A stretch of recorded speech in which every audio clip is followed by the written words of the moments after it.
watch that screen and double check.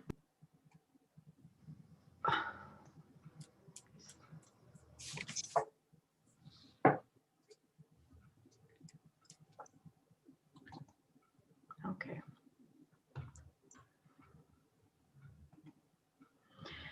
We welcome you to today's panel discussion with the creative team and TSOS team members. My name is Liz Chomley, and I will be your moderator for today. As TSOS Director of Public Relations and as someone with a refugee background, I'm especially grateful for the efforts that went into making up this composition. It is a unique experience. Foremost, we are grateful to the many refugee voices and for their willingness to share their stories with us. We are also grateful for the creative team that has taken the time to be here with us. Dylan Findlay, the composer, Csaba Chomley, solo clarinet and the initiator of the project, David McAllister, head of TSOS video production, and finally, Esther Michela and Garrett Gibbons, TSOS videographers for creating this composition. Today's showing focuses on our European audiences, and as such, we are excited to have Darian Laird, TSOS Community Program Coordinator for Switzerland, join our discussions. Since we're doing this as a live stream through YouTube, we invite you to submit the questions you might have via chat and the comment box in the YouTube stream. Before we take the questions from the audience, let me briefly introduce TSOS. Their story is our story. Established in 2016 as a nonprofit, TSOS began its work with a handful of writers, artists, and humanitarians who wanted to use their talents on behalf of refugees. Their main objective was to gather first-hand accounts of the refugee stories and share them in ways that are easily accessible to a variety of audiences. Today, TSOS continues this mission in an effort to advocate, educate, and actuate integration. Our main principal hope is to transform the perception and reception of refugees worldwide. This composition is one project that highlights that vision in a beautiful, artistic way. And that leads me to my very first question, which is for Csaba and Dylan, that I think most of the audience is probably curious to find out. Tell us a little bit about the composition and how this project came about. What motivated you to use refugees as a motif or a topic of your composition? Thank you, Liz. I think I'll start with the initiation of this project that happened in 2019 when I wanted to make some impact with my music, with art in the field and throughout the world. And I was thinking about the lingering crisis of refugees, as well as the vicissitudes that they might be going through. And I really wanted to address that topic so that we bring it out more from obscurity to people, to their doors. I felt for the refugees everywhere around the world, and I really wanted to be a second voice to them. And I talked to Dylan, and we agreed that it would be a great way to amplify their voices through different arts, video, graphy, music, different kinds of techniques of music. And so that was basically the main idea, to create an impact, to change people's minds with that music and to amplify their voices. And I think, Dylan, you can talk more about the composition of the project. Sure, Csaba. So my background going into this, like Csaba said, he approached me, and I had 2 years living in Central America in Nicaragua and 2 more years in Miami, and I heard many stories from people who were refugees or people who were in poor conditions, and now more recently in some of those countries, life-threatening conditions that have had to look for refuge. And some of those stories that I heard motivated me to join this project that Csaba proposed to me. And the composition is centered around this idea of giving voice to refugees, giving them a platform for their words to be heard in a way that they have not been being heard otherwise. And we did this in a way that was going to feature those people who have crossed borders into Europe and into the United States, because it really is a worldwide refugee crisis that we have right now. And there were also stories about people in Bangladesh in the Sixth Movement. So it really is a worldwide tragedy that we have happening right now. To compose the piece, all of the material that you hear, all of the melodies that you hear, everything that's happening in the clarinet is actually coming from the way that these people are speaking, from their vocal patterns. The way that they say words is how I made melodies.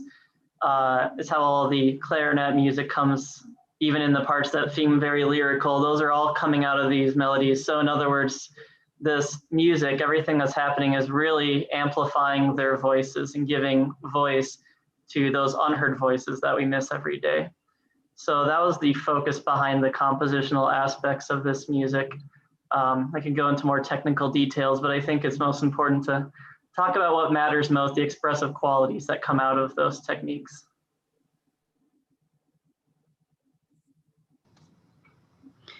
Thank you, Dylan. There is a question in the audience also. So the stories that you chose for this composition are just a small part of the stories that have been collected by TSOS. So how did you choose the stories that are featured right now? Was there a certain process of elimination or something that sparked you more, stories that maybe spoke to you more? Tell us a little bit about that.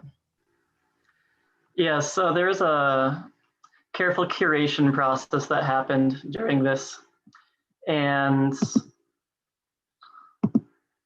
this curation process, I started out with a gigantic external hard drive of over 40 refugees, if I remember correctly. And I had to go through all of those files. I narrowed it down to 20.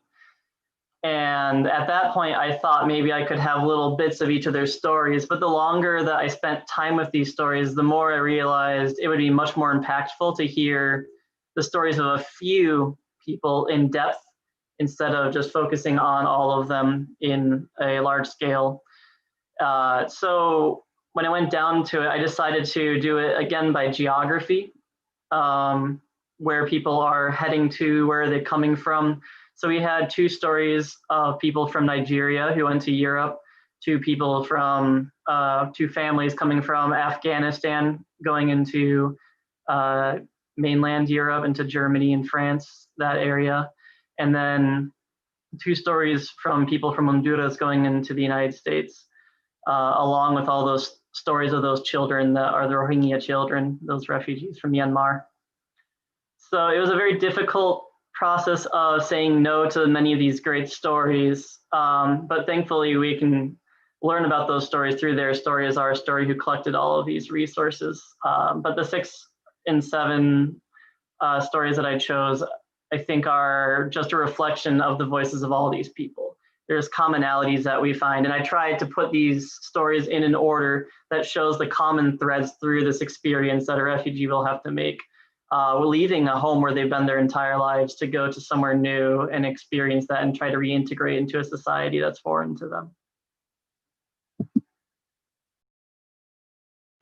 Thank you. I think we can at this time take a question from the audience. There's a question from Julian. He's asking, in addition to the idea of taking melodies from words, is there something in the music that comes from any of the cultures that appear? And I think this is again for Dylan.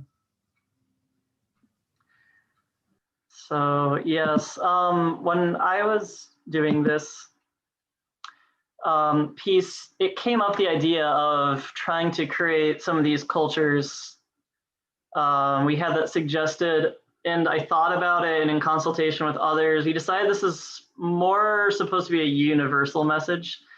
So I actually avoided trying to pull in these cultural ideas from specific cultures to reflect that. Because we could have done that, that would cross the lines of an idea of appropriation for me to do something like that and pretend that I know in depth the music of these different societies. I think that would be inauthentic to me. What I can relate to authentically is the human experience. So that's something I can portray through music.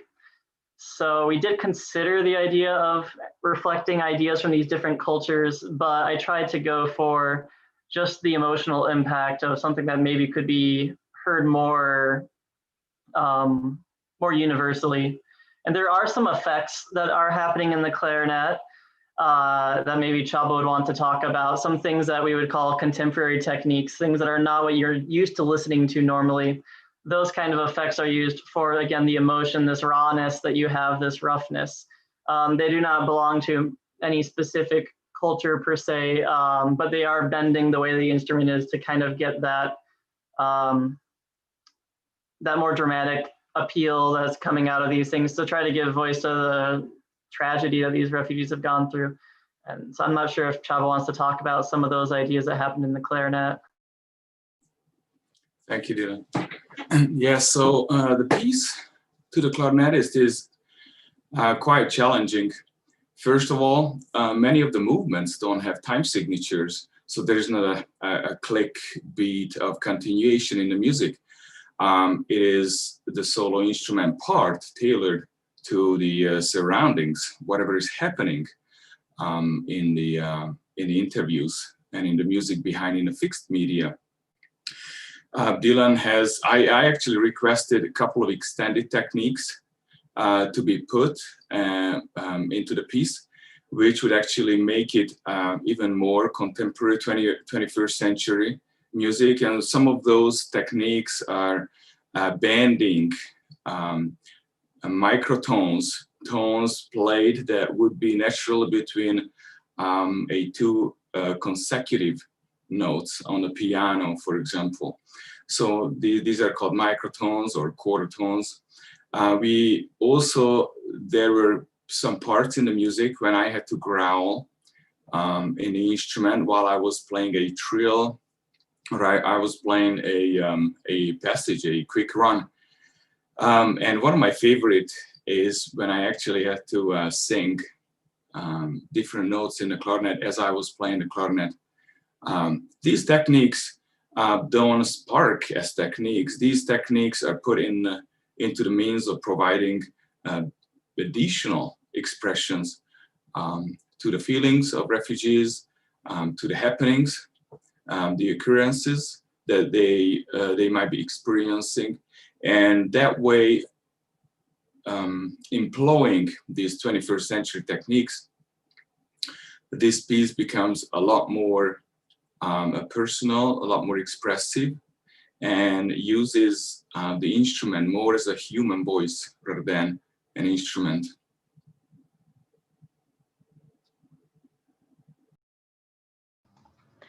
Thank you, Csaba. That was one of the questions that we had, also a little bit discussing about how is this unconventional and different from the other clarinet performances. So I think that answers that question really well. I wanted to piggyback on that and ask you, how does the final product that you now have compare with the first vision that you had when you began this project? That is a good question. When we first talked to Dylan about the project, and we have actually we had submitted the project to the Culture and Arts Department in Phoenix for a grant, then this piece was only about 10-12 minutes, not more than that. Now, as we have received the grant from the Phoenix Department for the Influx 9 artist selection cycle, we actually expanded this, and this became a huge project, both musically, both for the composer and for the video team. It is such an immense project that we have worked on it for 6 months, only with the video team. And prior to that, Dylan worked 3 months on his own on the piece very intensely. So it is a lot greater project, and we thought that since we had the means, we should just make it a full concert fledged composition, which would be met with any live performance requirements, and we could perform this piece as a standalone piece at a concert. This is basically mainly what it used to be from a 12-minute or 10-minute piece.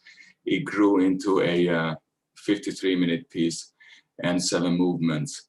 And I'm grateful that it did, because it is a lot more expressive. It shows a lot more details of the life of those and the journeys of those refugees, and brings us a lot closer to them, to be honest. I remember as I was researching the refugee crisis stories, I read so many things that I did not know about them or about their conditions, and it's amply portrayed in this multimedia composition. Thank you.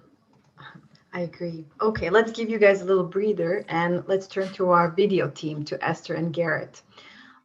We would like to know, what was the hardest part for you in working on the video and trying to illustrate the musical score? Maybe Esther, if you want to start. The hardest part, I think, of most projects is to start with the blank page. I was given this, 50 or so minute piece of music, and the beginning stages of having to try to envision what it might look like and how we could organize it so that it would be coherent and meaningful and continue to convey the feelings that are expressed through the music. I think that is really hard. The other hard part, one of the hard parts is the subject matter itself. Their stories are very touching, emotional, difficult, challenging. And so finding a way to show the pain and the fear and the real danger that they were in, and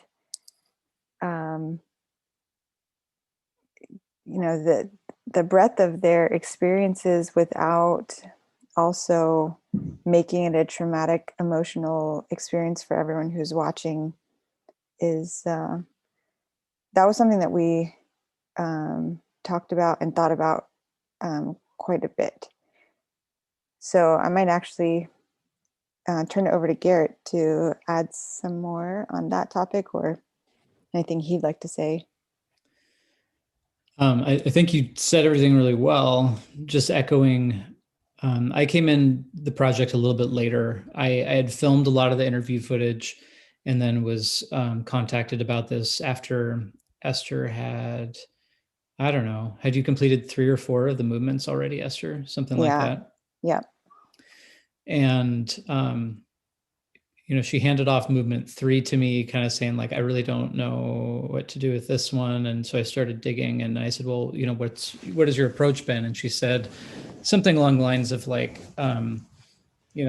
want to convey the weight of the emotion without traumatizing the audience. And that's something that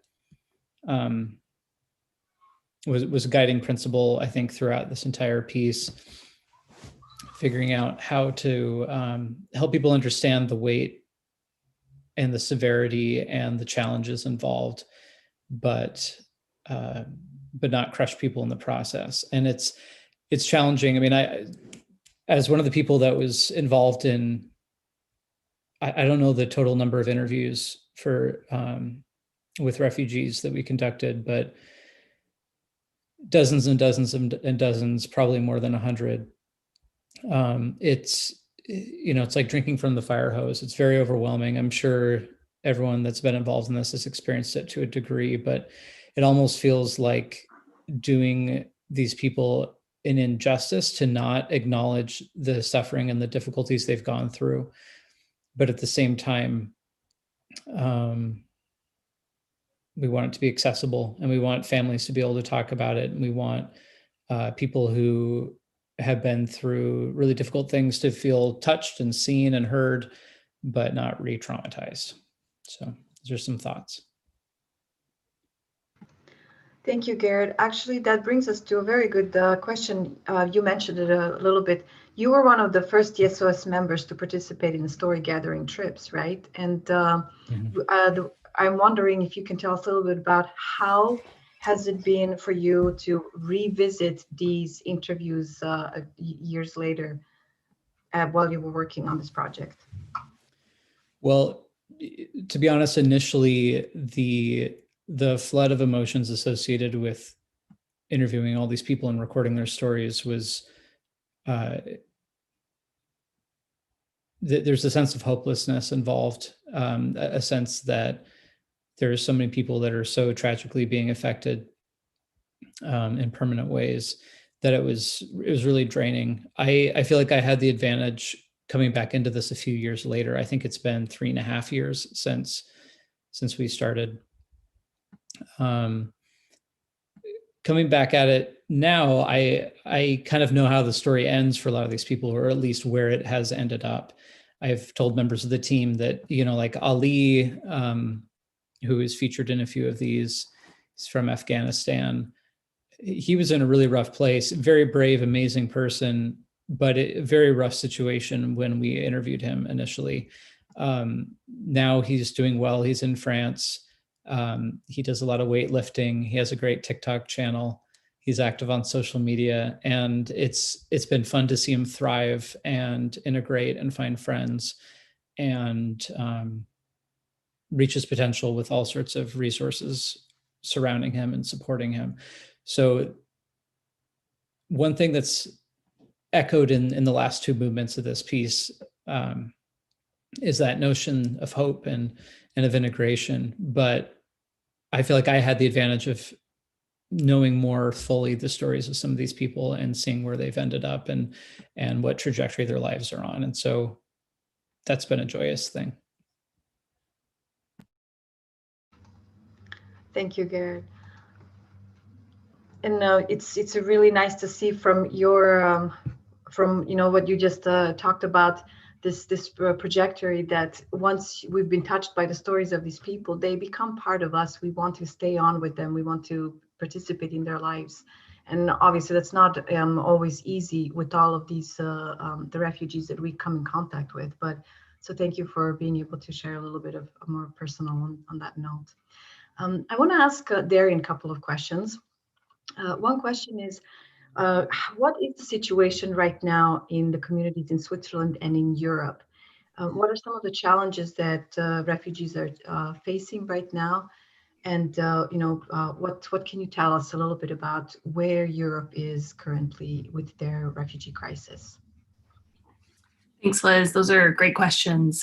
In Switzerland, in general, it's a small country. And because of that, and because of the efficiencies in the country, they're actually able to take in quite a large number of refugees and asylum seekers, which is wonderful. Some of the hurdles that refugees are facing, though, as they come into countries like Switzerland that have these efficiencies, is sometimes it doesn't give refugees enough time to adapt to the new systems or adapt to language barriers and so forth. And so really the key is that they get information and support immediately coming into a new country. And as in Switzerland, there are a lot of wonderful programs. So as long as they get that information and that support, there's a great way to get them the adequate work permits that they need, the sponsors, the housing, so that they can get into the communities and start contributing and building their own individual families within the communities. We've seen incredible examples of individuals who have really been able to establish themselves quickly and use these programs to help with childcare, help with education, and then start contributing in such a positive way into the area.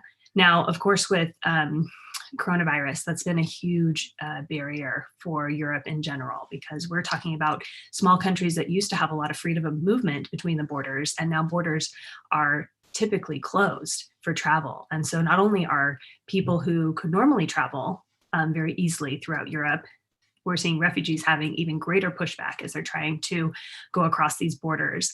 The UN just released numbers last week that In 2019, there were 50,000 displaced people that were resettled in Europe. And as of this past year, just the past 9 months, only 15,000. So we're dealing with a very big number change. And that's because of the coronavirus situation. Also, with that, a lot of offices have been closed down and people are working from home. So the processing of paperwork, which is just a huge burden for refugees in general, that's also been delayed. And this is just a small example. As nothing compared to what refugees are facing, but I actually had a baby at the height of the pandemic, and me as an immigrant to Switzerland, it took me 2 months to get a birth certificate for my child. And so if you can imagine just the challenges that refugees are facing as offices have been shut down and everything has been delayed. In Europe in general, everyone I'm sure is very aware of the Moria campfire, and that's really in Greece, and that's really put a huge burden on the area and also, of course, on these refugees, because there was 12,000 people in that camp who went without shelter. They were transferred to an emergency site, but that also flooded. So now several countries throughout the EU have made commitments to take and relocate, especially unaccompanied minors from those camps into their countries. But because of coronavirus, again, that process has been pretty slow. But the European Commission just in September published a new pact that they are working on improving the cooperation through borders and the relocation processes throughout Europe, so that hopefully there will be a more streamlined process to get asylum seekers into new countries. The beauty of being with TSOS is I hear wonderful positive stories too on kind of the ground level. We have a couple of wonderful representatives throughout Europe that have shared stories with me recently. In Germany, there is a woman who said that they are actually working on improving the living conditions of refugees. That's a very big focus right now. And she was surprised because she said, the refugee living conditions are wonderful already, but they're just so focused on making sure that refugees coming into Germany feel at home and feel comfortable. And they actually are working on getting them a political voice within the community as well. So she has 2 friends from Syria who are on the ballot for the next Foreign Council in January. So that's really exciting. We have a representative in Greece who is helping children reach out to other people via Zoom for English lessons, basically, where they're reading with other people throughout Europe and throughout the world. Another representative in Italy who has mentioned that music classes have become a really big part of how refugees are getting integrated into the community. And there's wonderful organizations like this all throughout Switzerland and all throughout Europe who are not only helping refugees integrate in a way where they're able to work and send their kids to school, but also explore the parts of them that are so important, their hobbies, their artistic endeavors, and able to improve those as well and share what they have with their new communities and their new cultures. Thank you, Darian, for that very informative highlight. If the audience are now listening to all of this and they have a desire to help, what would you suggest? What are some of the ways for those who are living in Europe to participate in this process, and what are some ways that they can get involved locally or help? That's a perfect question because TSOS is really excited right now. We're about to launch a new website, and it's an opportunity for people to come to a platform where each location that we have representatives throughout the world will have a landing page where you can go and find out what NGOs we're connected with and coalitions that are within your community where you can go volunteer or you can serve. We'll have a list of events, charitable donations, fundraising opportunities, as well as all of the stories that TSOS has collected over the years. But even beyond that, beyond reaching out to the NGOs on kind of a macro level, there's the micro level where, like we have talked about, the refugees are not just outsiders. They are part of us and they are our neighbors. They're part of our community. And it is very easy to just go out into your own community and to meet people and to see the needs that they have immediately, whether it's translating the mail that comes into their mailbox so that they don't miss deadlines, or they're able to fill out those documents that they need to turn in, offering childcare, providing meals, maybe just taking someone to the grocery store and saying, this is how the grocery store works in my neighborhood. These are people that you can connect with that will help you do your daily in and out activities, as well as walking someone down to a permit office or introducing them to some leader in your community who may know about jobs or opportunities to develop their skills or to further their education. All these ways really help our community grow, as we know, but also helps our refugees feel like they have a friend, and because they are just like us, just new into our neighborhood. Thank you. I have a question for David.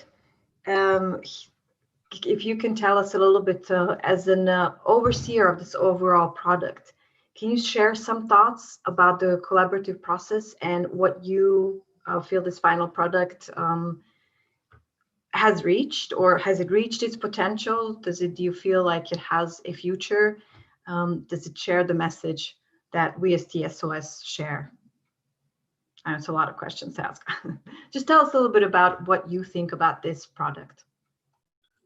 Well,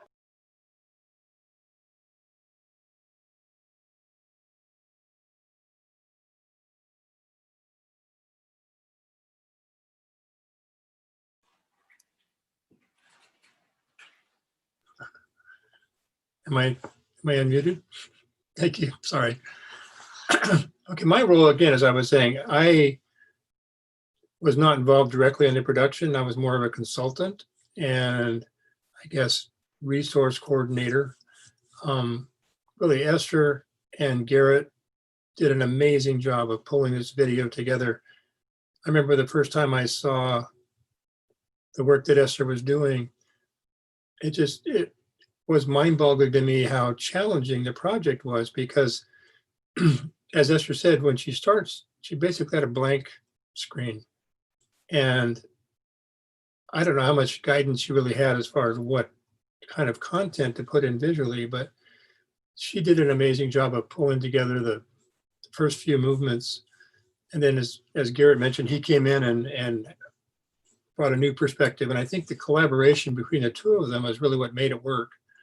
And as Garrett said, his background and having some experience of knowing the circumstances and the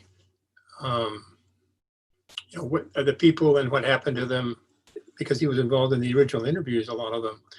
It just worked together, and I think that the teamwork was pretty amazing between all four of the creative people. I mean, Dylan, Kasaba, Garrett, and Esther just really, worked together, and I thought made an amazing project in the end. And I hope people, I think they feel the impact, they feel the emotion, and I think that's what's so great to me, is how the video just brings it all together and really makes it something you can relate to.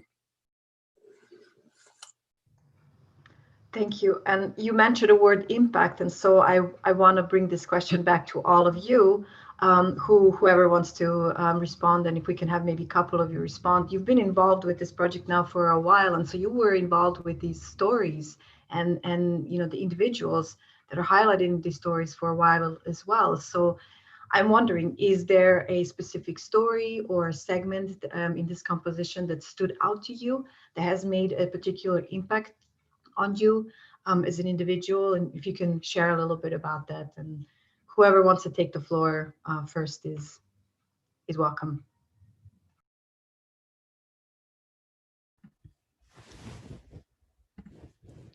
I'll take it if no one else does. I thought movement 2 was really remarkable. It was an interview with Reynold, who's an awesome guy. I remember visualizing his journey across the desert in Libya and a lot of the specifics he talked about. And I had this picture in my mind as he was telling his story when we were filming. And I had a lot of trouble verbally conveying some of the aspects of that story and the emotions and the details. And then when I saw what Esther had created, I was blown away that her vision so fully represented his words, because we're only using, Dylan was only able to pull small sound bites from a very long interview. but the overall, the atmosphere, the sense of danger, the urgency, his sincerity, all were conveyed so beautifully. And I think that Esther's vision is really remarkable, that she was able to take his words and literally recreate what was in my head as I had been listening to the interview when it happened. So that absolutely is a standout for me.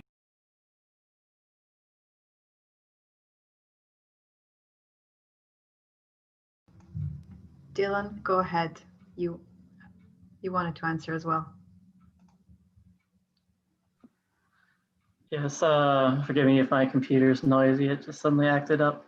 But one person that came to mind, I mean, going through all these stories, it's hard to choose one, but I remember the one that impacted me a lot was Elizabeth's story.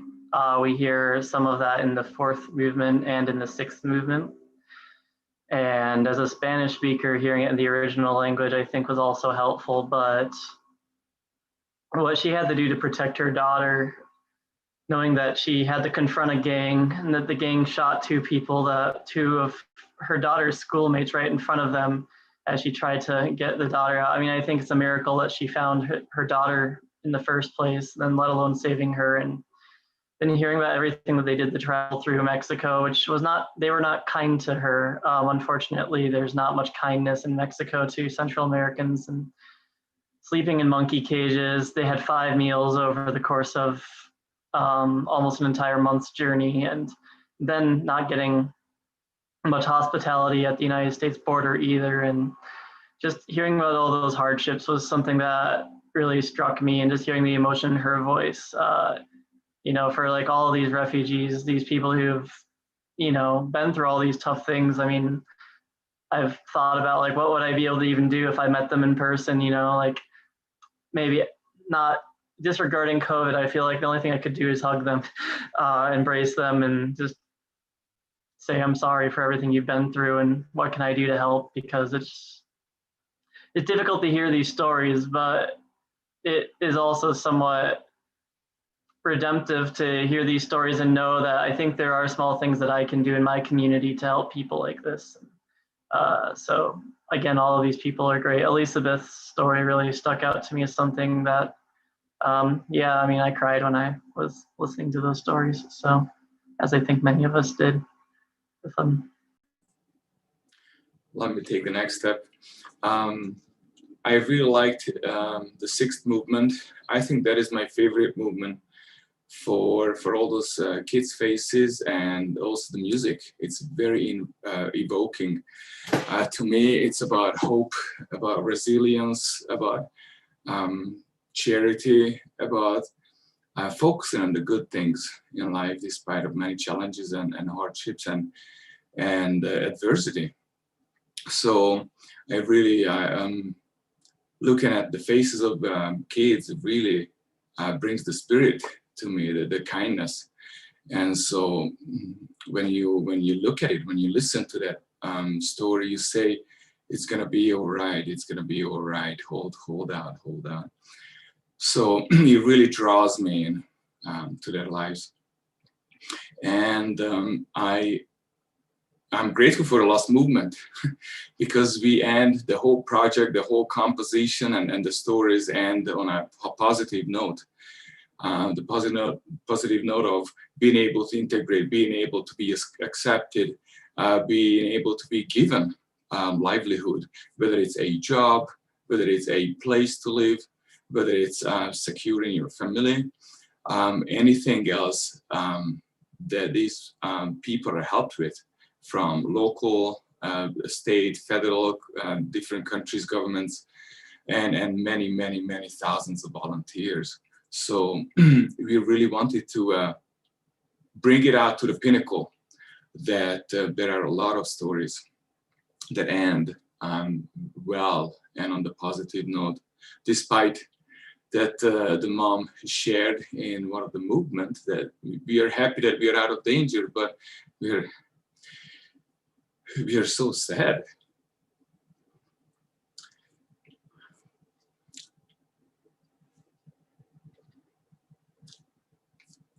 That we lost our lives back.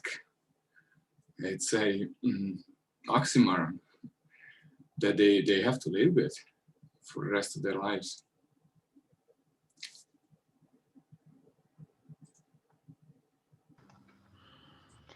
Thank you, everyone, for sharing those thoughts.